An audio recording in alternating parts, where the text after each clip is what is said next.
Welcome to another episode of the FutureFoodCast. We're excited to have all of you food enthusiasts with us for today's interview. I'm Pam Miller, your host for today, and we have Melinda Zoccoli. She is the Vice President of Supplier Services and Marketing for UNFI in Canada. Welcome to the podcast, Melinda. Thanks, Pam. It's great to be here.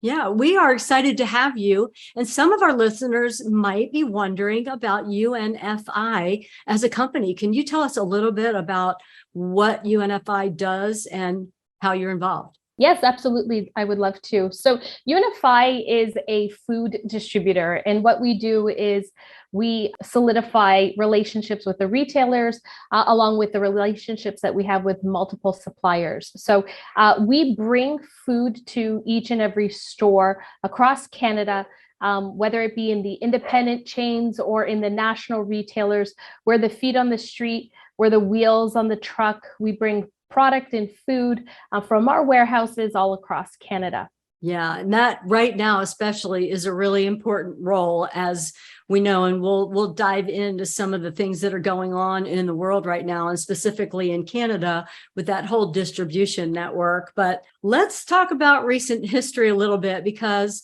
certainly in the space that you play in, the global pandemic had some impact on how you do business. Can you tell us a little bit about that? Yeah, absolutely. Let's go back to March 2020. Well, let's not, but okay. The world as we know it changed, and particularly in Canada, it was announced by our government that, we would be shutting down, schools. And so it was really, a mad cry for consumers to get their hands on as much product, food, and grocery as they could. And so, right at the beginning or the onset of the pandemic, we saw all sales grow, particularly in the dry grocery space, pantry food products, as people were just stocking up. No one knew what was going to happen. How long were we going to be locked down for? Were they going to be able to go out and go shopping? And so for us as a food distributor, we had a lot of different alternative products, particularly since we play primarily in the health and wellness space.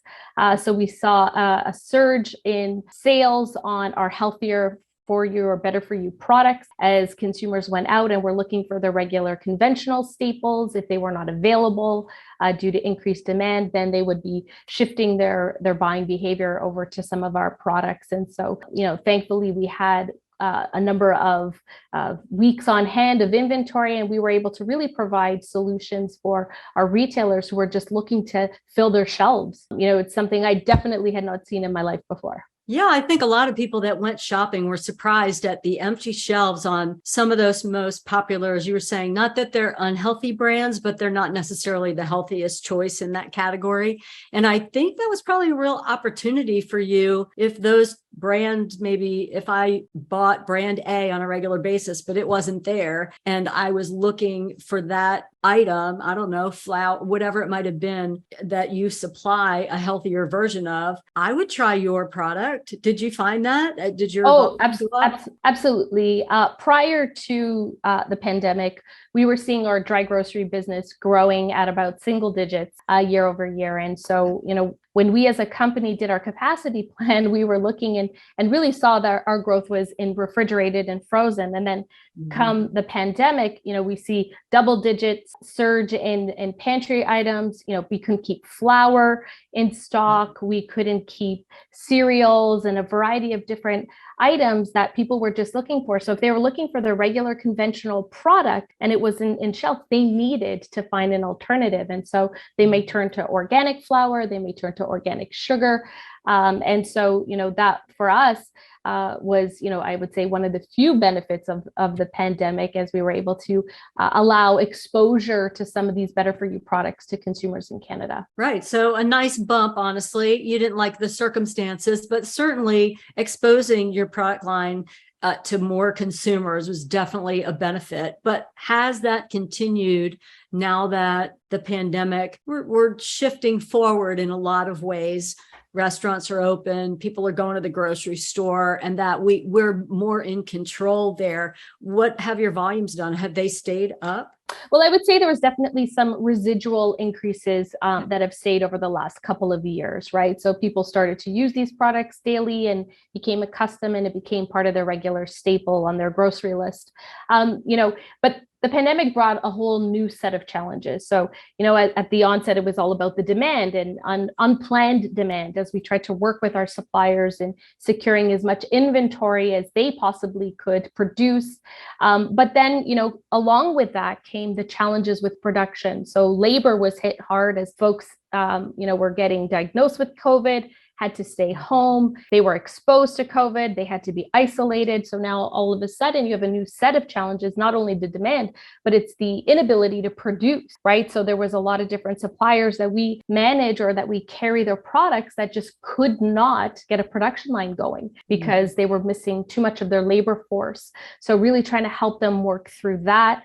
And then, fast forward, additionally, now you have supply chain issues. You have freight forward companies that can't get containers across the world because of all these delays. And they would be traveling to and from certain countries, either empty. And so, that drove up costs for some of our suppliers. And so that had a rippling effect that, again, we're still seeing today for sure in, the inflation that, I'm sure we'll talk about.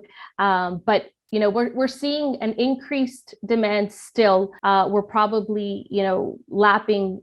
We did a good job of keeping up with the inventory required as we lapped those COVID surges. And every day it's just about working with our suppliers to see how we can better work together. We can properly plan and make sure that their product is out on the shelf and that it's at a price that is attractive to consumers and Canadians across the board. Definitely. And I will say, let's get to the supply chain kind of when we talk about the status of things now and moving forward, because there's a few issues that are still lingering. But back to the consumers and reacting to the pandemic, I know people are still interested in immunity because they're more aware that they need to think about what they're eating and choose healthier options and to keep their bodies working at optimal levels. But there was also quite a bit of, we used to call it the freshman 15 when you went off to college and you ate all these foods that you wouldn't normally eat, but it was a buffet usually, and you gained weight when you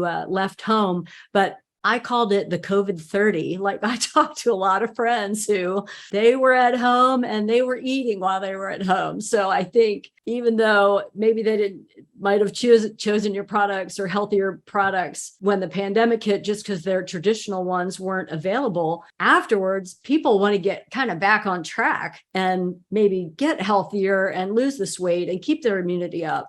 So it was kind of an interesting dynamic going on right now from the consumer. Yeah, for sure. And there was a bit of a life cycle. You're absolutely correct. We saw everyone wanting to now cook at home, right? So where people weren't necessarily cooking at home pre-pandemic, going out to dinner more, picking up packaged goods or eating at restaurants. And so now we're all stuck here in our homes.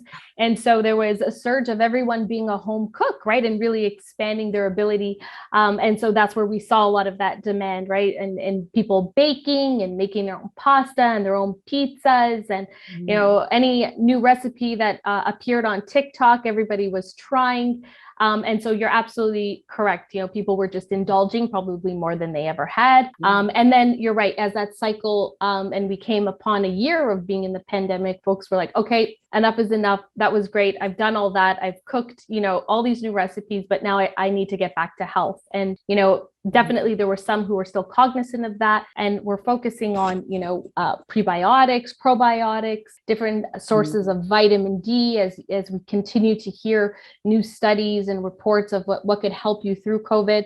And so, people were looking to different food alternatives. How could they get, prebiotics in their system, kombuchas, and a variety of different supplements.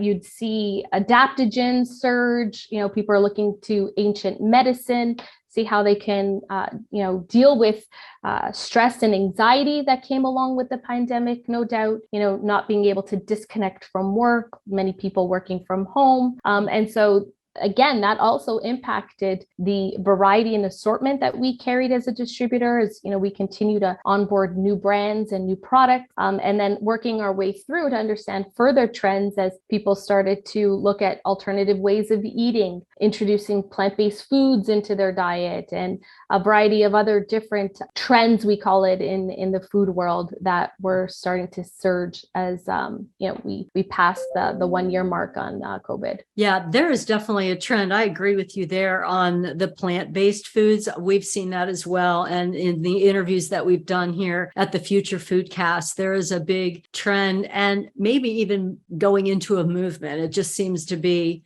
gaining momentum with the plant-based foods. Are there other things that you saw over that time from people being at home that changed their buying habits or what they were buying? Yeah, I think, the whole way we ate started to change, right? If you think about, even myself being online, for 8 hours a day, you weren't necessarily having a lunch. Maybe in the past you'd go out for lunch, you'd have a proper meal. This, today we're seeing snacking really surge and healthier snacks. So people are looking for healthier alternatives because they may not be taking that hour lunch and having a full plated meal. They may be looking to have some smaller snacking occasions throughout the day. And so we saw change there, even with, vitamins or minerals and all these different ways in which to ingest these incremental vitamins. People are looking to beverages because they're sitting there on their computer, and whether it's going to be a coffee, maybe it's a different type of beverage that has,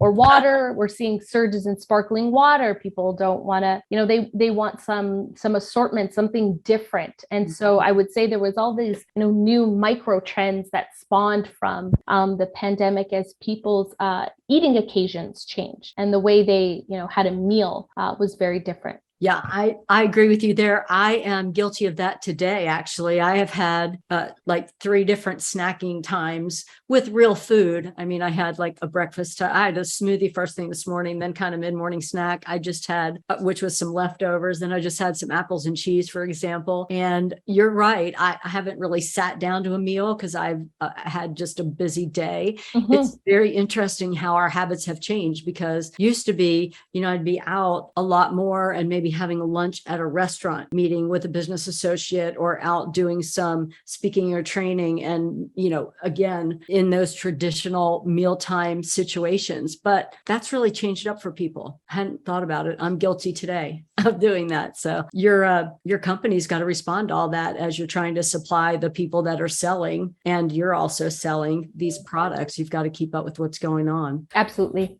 I know my youngest daughter got another dog over COVID. I think we've seen that going on too, with a lot of people that were now at home. Maybe they were gone from their house for extended hours, but when it became clear COVID was going to be longer, like they got some company. Yeah, absolutely. Oh, that is by far, I would say, one of our other stronger trends. In our business, we, guilty as charged. We got a dog during COVID. Okay. And it was the right opportunity. I think many people just thought, listen, home, I have the opportunity to train, to be around. And so undoubtedly, we've seen, a surge in our pet food portfolio. And quite frankly, we've expanded that pet food portfolio over the last couple of years to include, not only food products, but supplements, shampoos, dog toys. I mean, that's the thing.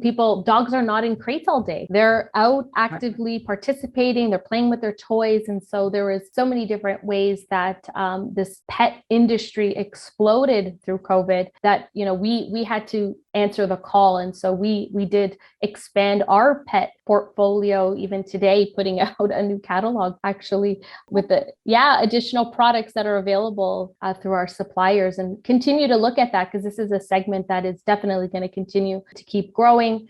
Pets are going to be around for a long time, and so many more than originally were in households. And Melinda, people spend a lot of money on their pets, don't they? That's what I find. Absolutely do. I mean, we carry fresh, almost not raw pet food, but we have fresh pet food. We have bagged pet food. We're seeing different types of treats, including hemp and a variety of different antioxidant ingredients. People care about their pets. They're another family member, and they want to prolong their lifespan as much as they can. So, again, as I say, we're in this better for you world, not only for food for humans, but even for our pets. Definitely, we're going to see that continue as people expand and test out different treats and foods for their family companions. It's so funny. I know, and I'm not going to mention any names, but I have friends that I know, and they honestly, their own diet is disastrous. They don't make very good choices, by my standards anyway, and maybe by like healthy standards. But the dog eats like a king. I mean, they're buying all, like you were saying, with the holistic ingredients and paying attention and want them to be around as long as they can. And I just want to say, you need to put that much interest into what you're choosing for your own self. It works for both of you. That's what I want to say. Well, speaking of things that are good for us, I know initiatives as far as UNFI over the past couple of years, you spoke about some initiatives that are good for the environment and sustainability. Do you want to share some of that with our audience? Yes, absolutely. Our ESG goals and program has actually really expanded, and we've put together a comprehensive plan across North America, not only in UNFI Canada, but across the US. We're committed to diversity. As a company, we are working on programs that promote diversity amongst our associate base as well as our supplier base. So we're looking to increase opportunities for those brand owners that might not have the same accessibility. And so I know for us in Canada, we recently became members of CAMC, which is focused on Aboriginal folks and owners of companies. We want to make sure that we're giving them the opportunity. We are also ensure that we are looking at diversity amongst our associate base. Very proud to state that UNFI Canada's leadership team is more than 50% women. Mm-hmm. So that's really good for us, and that permeates through the organization. We are also really engaged in making sure that our associates give back to the world. We're looking to make the world a better place, and we offer paid time for associates to volunteer. And so particularly in Canada, we volunteered over 440 hours in our fiscal year. And that was out to food banks and community gardens and whatnot. So really a lot of what we're trying to do, and we continue as this is a work in progress for us, to find new ways to give back to the world, to give back to the communities around us. Mm-hmm. And, we're hopeful that we're taking a leadership position here. Yeah, that's great. Thank you for sharing that. And I'm sure people can go to the UNFI website and check out what Canada and the other North American initiatives are, as well as other areas that you serve. So that's really great. Can we circle back around to talk about what challenges and things might be existing now, and then how you're looking to that in the future? I know we brought up with the supply chain challenges, getting some things, goods and services from your suppliers, mainly some of your ingredients and some of your products. And how have everybody is dealing with this? Do you have any witty inventions, Melinda, how you've been able to try to work with some of this? Yeah, this has really been, I've actually been with UNFI for 16 years. So I've been in this business for a very long time. And I'd never seen some of the impacts that we're seeing now today with the supply chain. And so undoubtedly very tough time for suppliers as they're trying to, produce their product and get them out to consumers, around the globe. But at the same time, they got to do this in such a way that allows them to be profitable and continue to do business. And so, the challenges with ingredients or raw materials, with the impact of whether it be the environment and droughts or whatnot, and or just the packaging materials, whether it be aluminum or corrugate or variety of different, items that they require to make their product. Mhm. We've never seen as much inflation as we have in, I would say, the last 12 months. Yes. Brands are having to put in multiple price increases to stay afloat, and that definitely comes through in their pricing and onto their consumers. But it's for us, it's about helping our suppliers manage through that, because it is a very difficult. We represent a lot of smaller suppliers, not the big corporations, and so they don't have really their eye on the pulse of all of their input costs. And so what we try to do is provide guidance on how to be able to identify the cost drivers that are going up, and then being able to clearly articulate that over to the retailers as we increase prices to the retailers so that it's accepted. But between raw materials and ingredients, and then most recently with the Ukrainian war, freight and fuel has also been impacted. And so that is another cost factor that, UNFI as a distributor, that's our core function. We deliver products across the country.